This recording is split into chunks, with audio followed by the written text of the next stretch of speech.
this is Robert Stephen Kramars, founder of Intelliversity, and this is the Visionmaster podcast. And today we have with us somebody I've really loved working with in the past. Looking forward to working with her again. This is Dr. Stephie Althouse. Stephie, how are you today? Fabulous. Thank you for having me on, Rob. It'll be a lot of fun. Stephie, before we go any further, what are you a doctor of? Chemistry. Okay. But really, I've worked in chemistry and physics and lots of adjoining areas, including engineering and so forth. And then from there, slithered right into business. So what in the business world, what is the most recent news from in your career? Well, most recently, I have become part of the advising team to a venture capital firm. And there I'm in, the initial conversation was about vetting companies, and that is definitely very important to what I do. But it's not stopping there. I'm acting as thinking partner to the founder, and I'm going to be acting as a thinking partner to the CEOs and key staff of the portfolio companies we take on. And I'm involved in helping the scaling up of the companies as well. So what do you mean by thinking partner?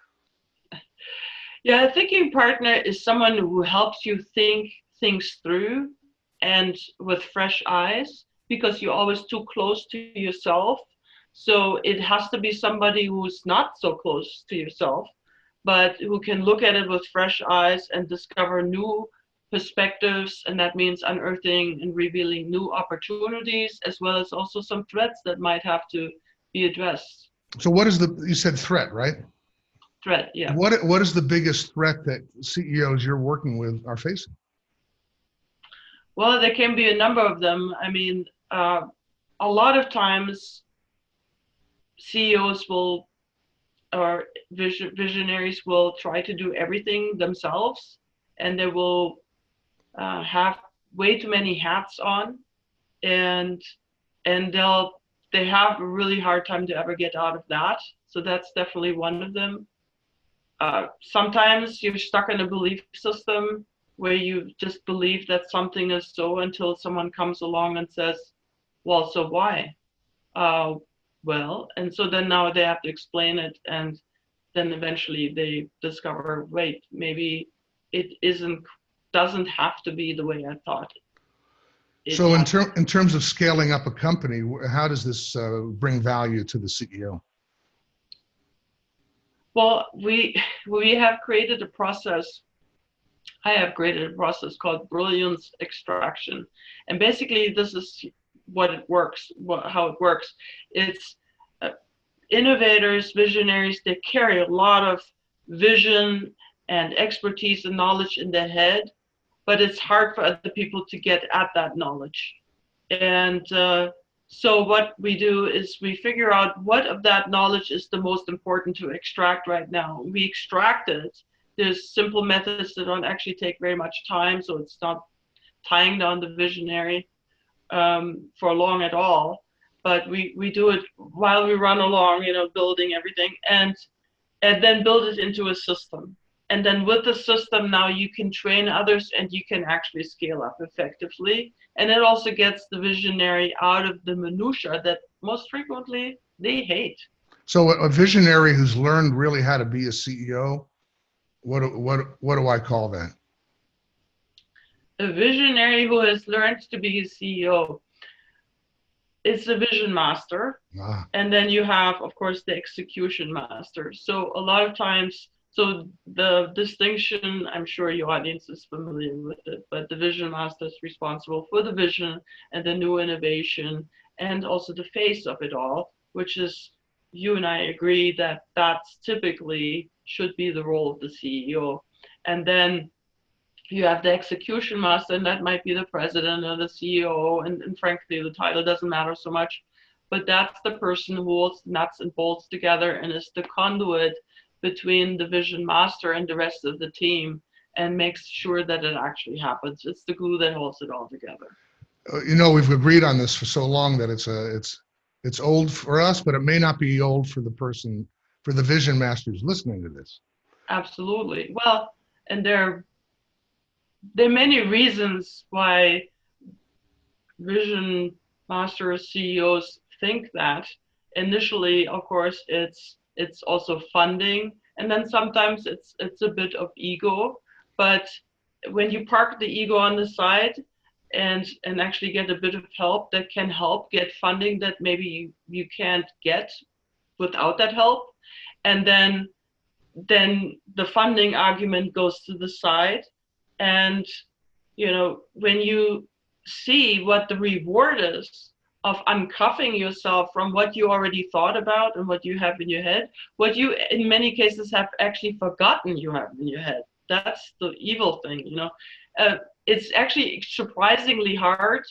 Many people think it's surprisingly hard to train other people in what you know so well, because you have even forgotten all the things it takes to do this thing that you think you're training someone else on. Because first, anyway, that's another story for another time. But there's so much that people forget they know that is not taken for granted by anybody else, and they need that knowledge, and we tickle even that knowledge out of them. So it's not because we build a flawless over time, we build a flawless system, and we test the system, and we improve the system. So could we actually create an AI version of the CEO Vision Master to actually run the company? Do you think there's a future in that?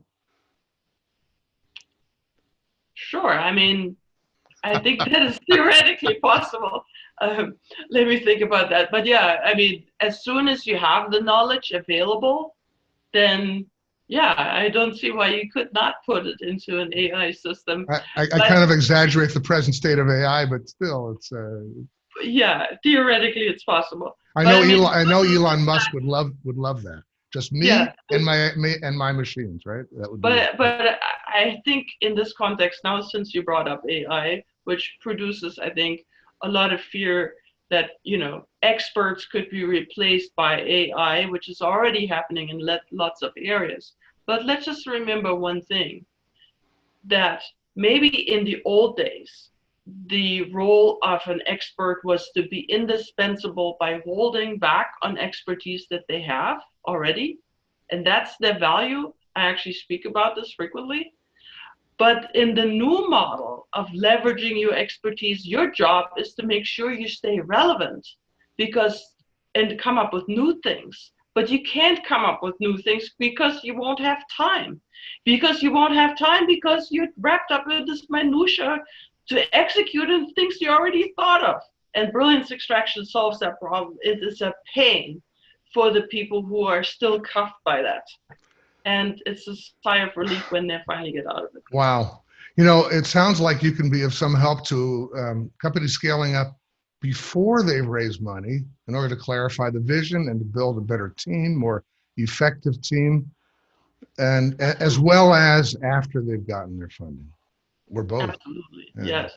Yeah. Part of that is, to tickle the vision out of them and to make it into a succinct and simple and tellable, transferable vision so other people can get it without having to sit on, at a conference table for half a day and they still come out confused. Because some visionaries could really change the world, but they can't tell their own vision to save their lives. Well, I might be calling you for myself too. Stephie, we got to go. How can people reach out to you and contact you? How can our vision masters reach you? Yeah, the easiest way is to go to Dr. Stephie, Dr. Stephie, Stephie, not Stephanie, the short and sassy version of Stephanie, Stephie.com. Or you can also call me, 760-707-9977. I always love to talk with people who do interesting things. We can always chat and see what comes of it. So drstephie.com, and you'll get links there to the other sites that we have. Thank you, Stephie. I'm looking forward to working with you again in the near future. This is Robert Stephen Kramars, founder of Intelliversity, on your Vision Master podcast. And that's the way it will be. Thank you, Stephanie. Thank you.